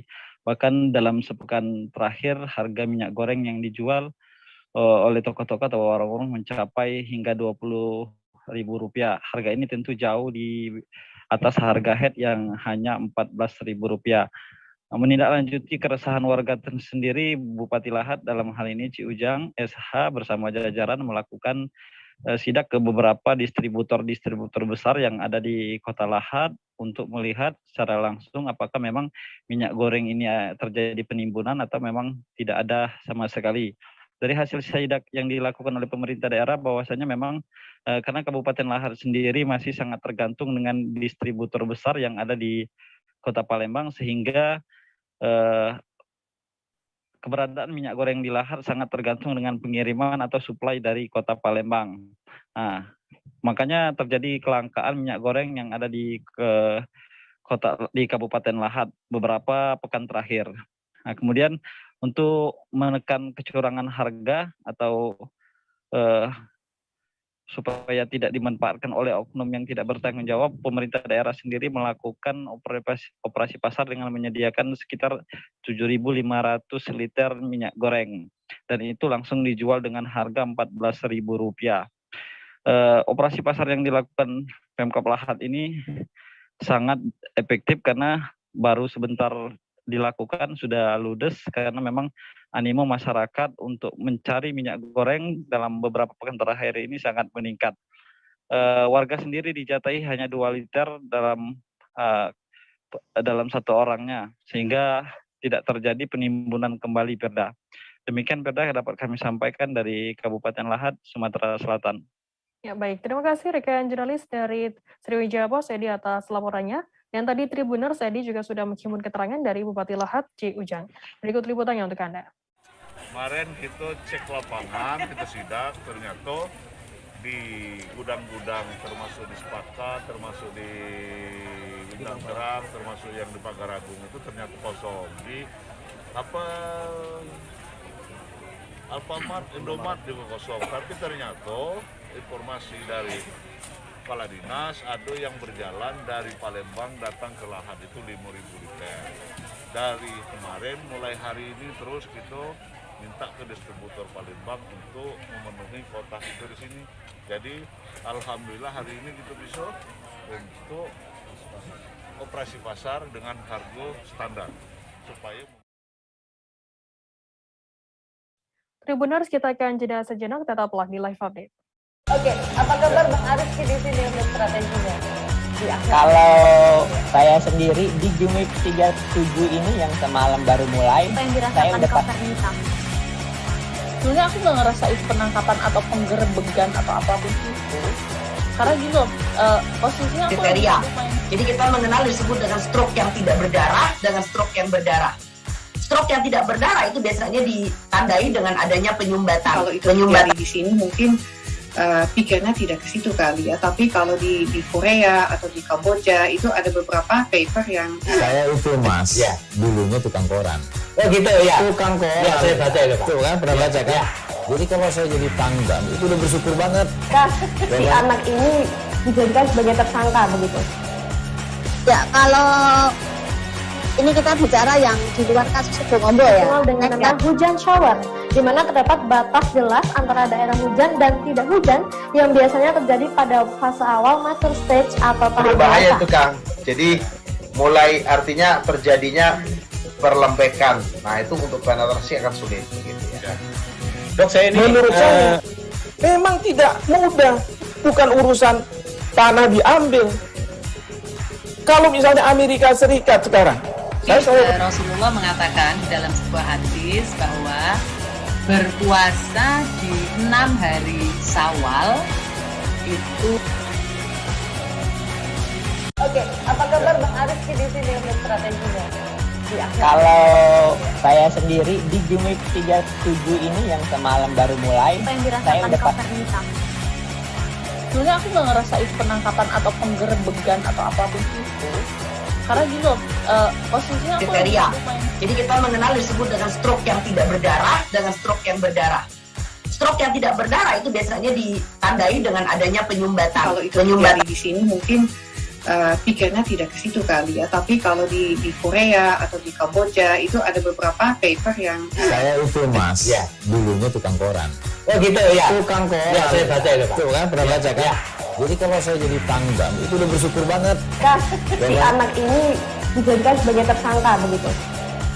Ya, kalau ini kita bicara yang di luar kasus Sebongombo ya. Dikenal dengan nama hujan shower, di mana terdapat batas jelas antara daerah hujan dan tidak hujan yang biasanya terjadi pada fase awal mature stage atau tahap berbahaya basah. itu Kang. Jadi mulai artinya terjadinya perlembekan. Nah itu untuk penetrasi akan sulit. Gitu ya. Dok, saya ini menurut saya memang tidak mudah, bukan urusan tanah diambil. Kalau misalnya Amerika Serikat sekarang, Rasulullah mengatakan dalam sebuah hadis bahwa berpuasa di 6 hari Syawal itu. Oke, apa kabar Bang Arief di sini untuk strateginya? di akhir. Kalau saya sendiri di Jumip 37 ini yang semalam baru mulai, Apa yang saya dirasakan udah Kapten Hitam? Sebenarnya aku nggak ngerasain penangkapan atau penggerebegan atau apapun itu. Karena gini loh, posisinya aku Kriteria. Jadi kita mengenal disebut dengan stroke yang tidak berdarah dengan stroke yang berdarah. Stroke yang tidak berdarah itu biasanya ditandai dengan adanya penyumbatan. Kalau itu terjadi di sini mungkin pikirnya tidak ke situ kali ya. Tapi kalau di Korea atau di Kamboja itu ada beberapa paper yang Saya itu mas, dulunya tukang koran. Oh gitu ya. Tukang koran. Ya, saya baca itu, Pak. Tuh kan, pernah baca kan? Jadi kalau saya jadi Pangdam, itu udah bersyukur banget. Si anak ini dijadikan sebagai tersangka begitu. Ya, kalau ini kita bicara yang di luar kasus Situbondo ya. Dikenal dengan nama hujan shower, di mana terdapat batas jelas antara daerah hujan dan tidak hujan yang biasanya terjadi pada fase awal mature stage atau tahap Berbahaya dewasa. itu Kang. Jadi mulai artinya terjadinya perlembekan. Nah itu untuk penetrasi akan sulit. Gitu ya. Dok, saya ini menurut saya memang tidak mudah, bukan urusan tanah diambil. Kalau misalnya Amerika Serikat sekarang, Rasulullah mengatakan dalam sebuah hadis bahwa berpuasa di 6 hari Syawal itu. Terima kasih Anda masih bersama kami di live update. Kita beralih ke informasi selanjutnya, Saudara. Perang antara Rusia dengan Ukraina masih berlangsung. Pada Jumat 25 Februari beredar video yang menampilkan aksi nekat seorang pria warga Ukraina mengadang rombongan kendaraan militer milik Rusia. Ia tampak berhenti di tengah jalan raya. Pasukan militer Rusia yang diadang tampak banting setir menghindari pria tersebut. Dalam rekaman terdengar suara teriakan ketakutan warga yang menyaksikan aksi pria Ukraina ini.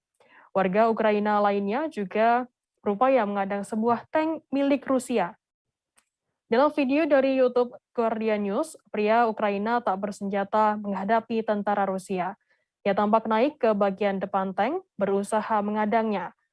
Meski pria Ukraina ini naik, pengemudi tank masih terus melajukan tanknya untuk masuk ke wilayah Ukraina. Pria tersebut kemudian melompat dan mencoba mendorong tank Rusia. Namun upayanya ini gagal untuk menghentikan laju tank tersebut. Pengadangan tank Rusia oleh pria Ukraina ini terjadi di Bakhmut, Ukraina Utara.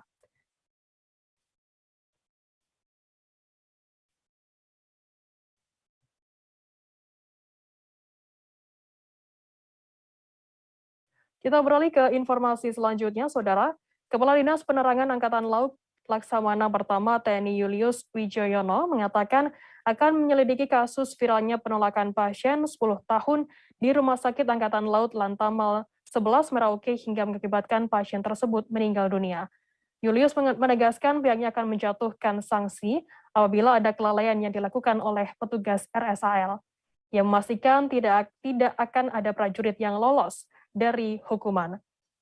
Selain itu, pihak TNI berkomitmen akan memproses secara hukum bagi prajurit yang terbukti lalai. Sementara persoalan yang menewaskan anak 10 tahun diselesaikan secara kekeluargaan. Pihak Lantamal 11 berjanji akan memproses prajurit TNI sesuai tuntutan pihak keluarga korban.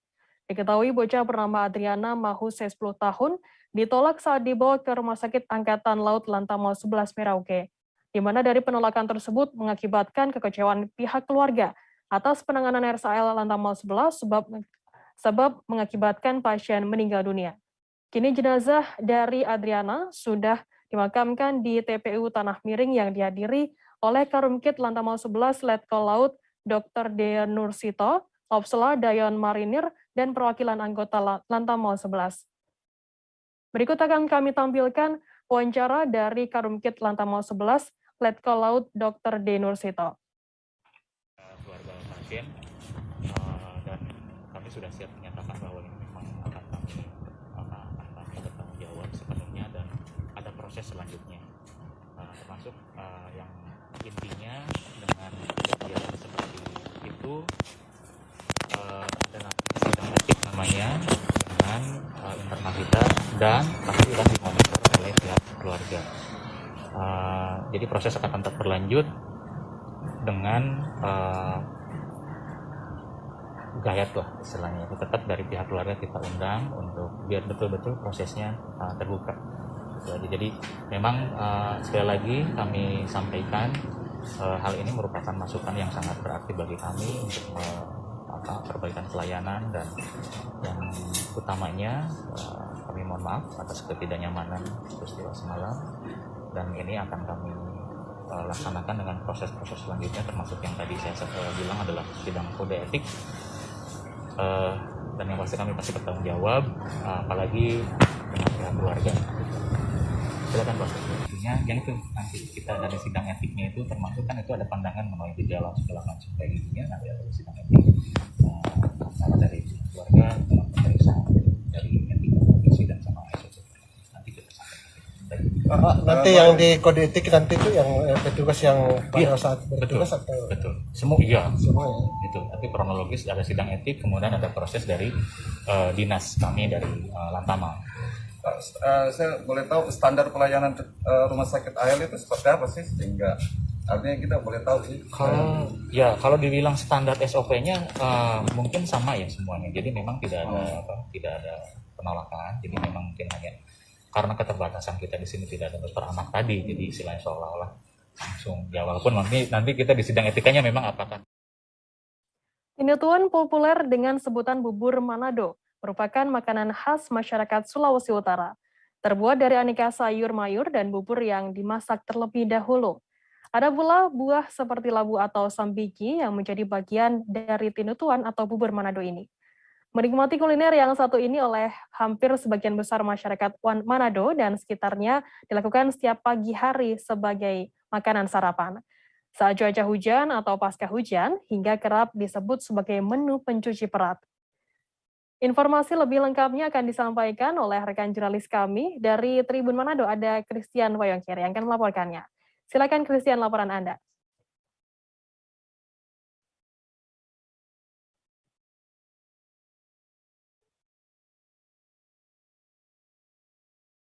Silakan Christian.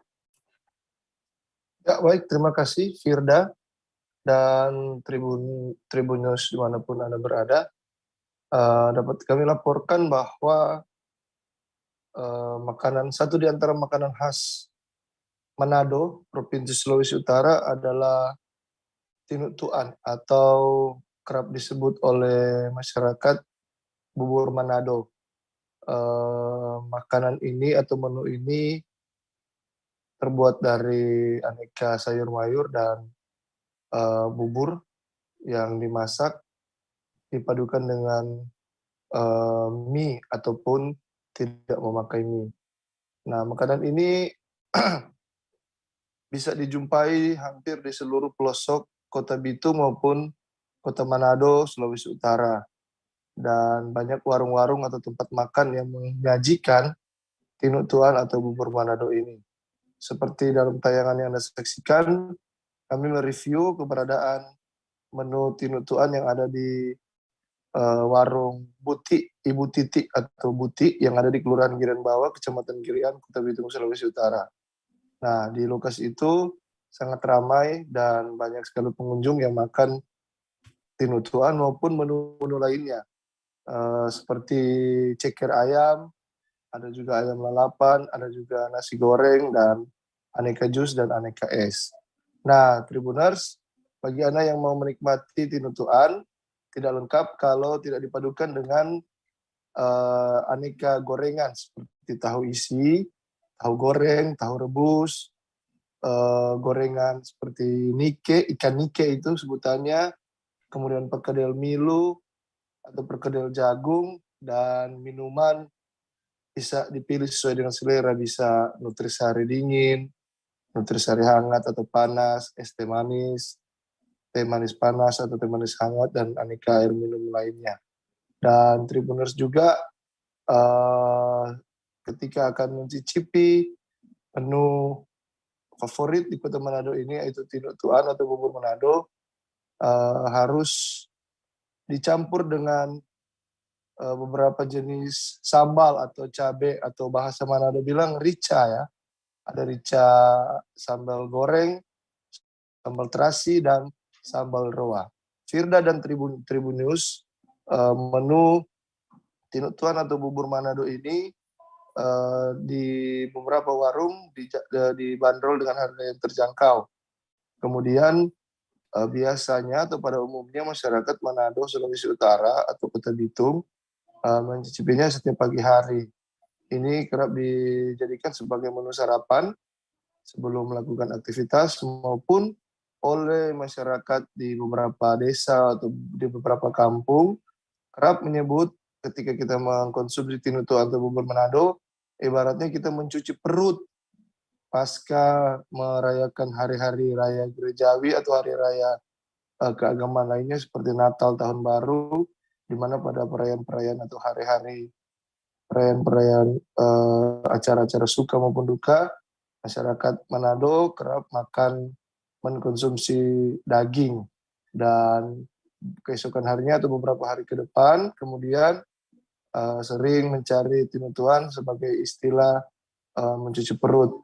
Begitu Firda. Laporan dari Kota Bitung, Tribun Manado, Christian. Selamat siang. Ya, baik, terima kasih rekan jurnalis dari Tribun Manado, Christian Noyengkere atas laporannya. Selamat bertugas kembali. Kita beralih ke informasi selanjutnya, Saudara. Di Jalan Manado Tomohon terkenal berdiri rumah makan yang ciri khasnya terletak di tepi jurang timur Kota Tomohon, Provinsi Sulawesi Utara. Rumah makan di lokasi ini menyajikan hidangan khas Minahasa, menjadi ikon kuliner Kota Tomohon. Rumah makan Heng Min kini menjadi yang terpopuler di Jalan Manado Tomohon. Rumah makan ini dibuka pertama kali pada tahun 1950. Rumah makan berkonsep all you can eat ini, yang mana pengunjung tinggal mengambil sendiri makanan sesuai selera. Informasi lebih lengkapnya akan disampaikan oleh rekan jurnalis kami dari Tribun Manado, ada Rio Nur yang akan melaporkannya. Silakan Rio. Ya, terima kasih rekan Firda.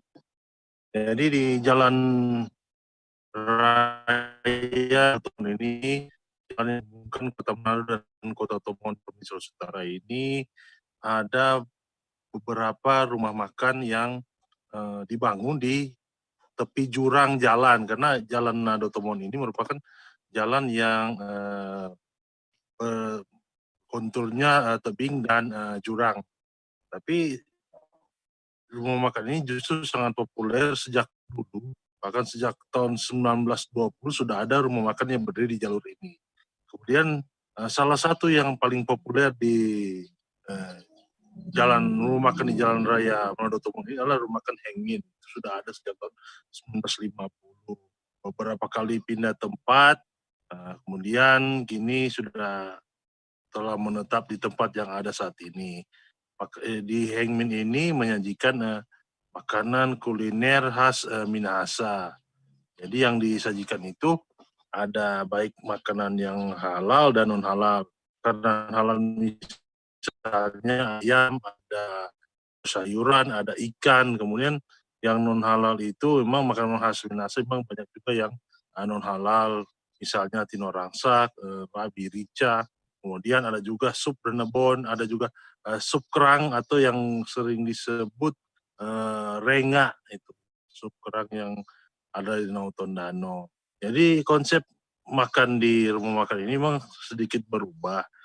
Kalau dulu di Heng Min ini, rumah makan Heng Min ini, pelanggan tinggal duduk di meja, kemudian seluruh makanan yang disiapkan itu dibawa ke meja, kemudian tinggal memakan, pengunjung tinggal memilih untuk makan yang mana di meja tersebut. Tapi sekarang sejak pandemi COVID-19, kemudian protokol kesehatan sudah diberlakukan, maka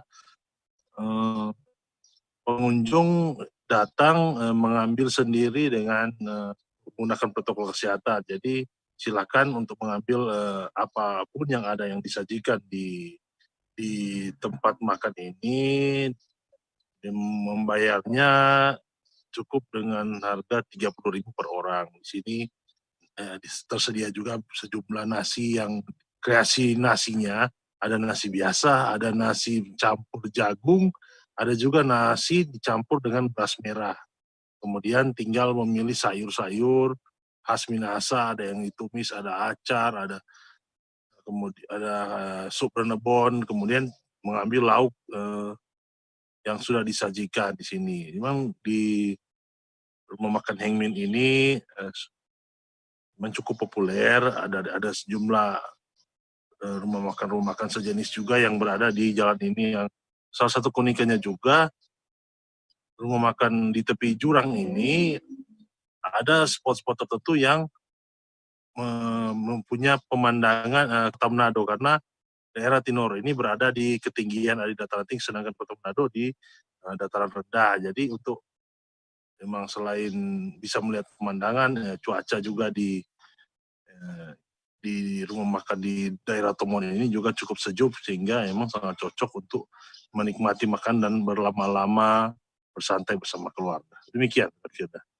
Baik, terima kasih rekan jurnalis dari Tribun Manado, Rionur, atas laporannya. Mungkin ini bisa menjadi salah satu destinasi rekomendasi kulineran Tribuners yang suka banget untuk makan-makan all you can eat di sana. Baik, terima kasih. Selamat bertugas kembali.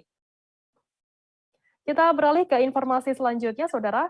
Bagi Anda warga kota Bandar Lampung yang sedang penat, bisa mampir ke Cafe Energi Positif. Sesuai dengan namanya nih, Tribuners bisa mengisi ulang semangatnya di Cafe satu ini.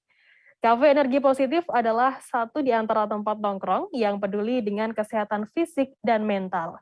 Oleh karenanya konsep dasar yang diusung adalah renewable, yang berarti energi terbarukan dari sumber-sumber alamiah, sehingga kebanyakan bahan menu-minuman dibuat dari sumber alami dari kebunnya sendiri. Untuk mengetahui bagaimana informasi lebih lengkapnya, saat ini kami sudah tersambung dengan jurnalis dari Tribun Lampung, ada Agustina Suryati di sana. Silakan laporan Anda, Agustina.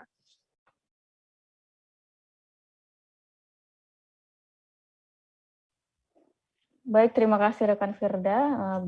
Untuk para Tribuners dimanapun Anda berada, ya, terutama yang ada di kota Bandar Lampung ya, yang sedang mampir, Anda bisa mampir sebentar di kafe bernama Energi Positif ya. Jadi sesuai dengan namanya, banyak orang menduga pasti kafe ini sejalan dengan teori psikologis ya. Jadi saat berkunjung ke sana itu kafe tersebut letaknya ada di dalam perumahan Palm Valley Residen Blok AB nomor di RW 2 di Jagabaya 3 Kota Bandar Lampung ya. Di dalam kafe tersebut itu saat ditanyai ternyata kafe tersebut adalah milik dari seorang psikolog sekaligus pembimbing anak berkebutuhan khusus di sekolah Growing Hope bernama Maria ya. Jadi ide Maria itu berasal dari pemikirannya terkait dengan kesehatan fisik ya yang saling berkesinambungan pada kesehatan mental ya. Jadi menurutnya juga untuk bisa mendapat mental yang sehat diperlukan tubuh yang sehat pula. Begitupun sebaliknya, sehingga nantinya akan membuat energi yang positif ya.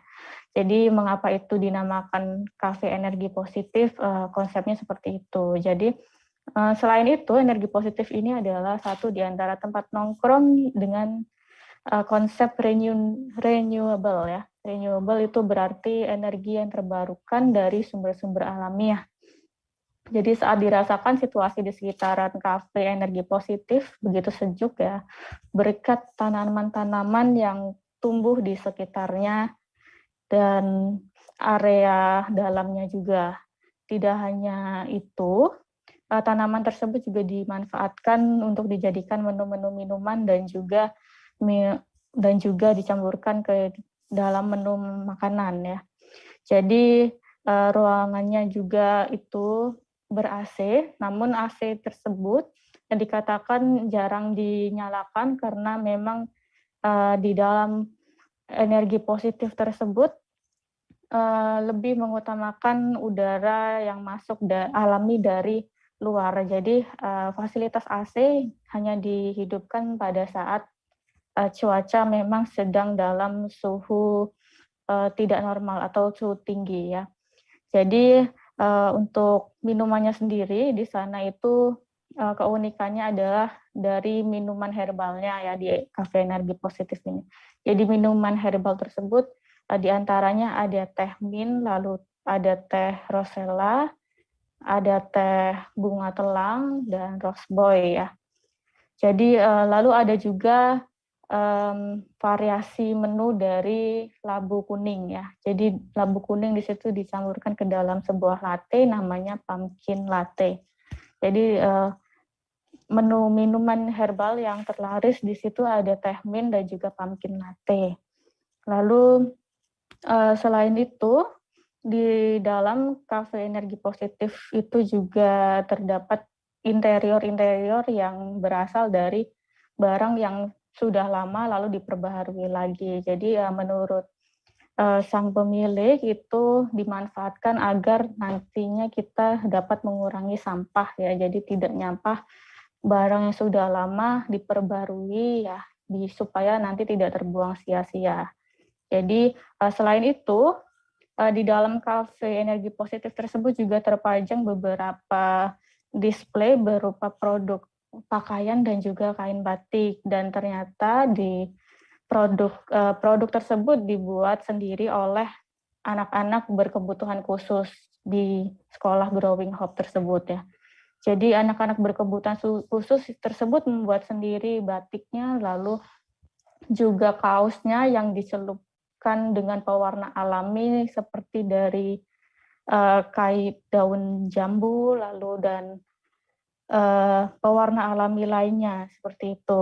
Jadi selain untuk memberi ruang terhadap masyarakat Bandar Lampung supaya bisa healing di situ, jadi kafe tersebut motivasinya didirikannya itu adalah untuk membantu para anak-anak kebutuhan khusus ya. Jadi anak-anak berkebutuhan khusus di situ diberikan wadah untuk bisa memajang hasil karyanya lalu kemudian bisa dipasarkan kepada publik ya. Jadi selain itu juga di dalam Cafe Energi Positif tersebut juga dibuka kelas-kelas diskusi ya, diskusi terkait dengan psikologis ya terutama ya, tapi dia bisa secara meluas, jadi bisa kelompok dan juga bisa secara pribadi. Nah, untuk di bulan Maret mendatang di Cafe Energi Positif tersebut akan dibuka juga program magang untuk para anak-anak berkebutuhan khusus. Sekian, Firda. Baik, terima kasih rekan jurnalis dari Tribun Lampung, Agustina Suryati atas laporannya. Selamat bertugas kembali. Tribuners, informasi tadi sekaligus menutup perjumpaan kita dalam live update hari ini. Jangan lupa saksikan terus live update di seluruh kanal YouTube dan Facebook Tribun Network. Saya Firdana, mewakili kru petugas, pamit undur diri. Terima kasih dan sampai jumpa. Jangan lupa like, subscribe, dan share ya.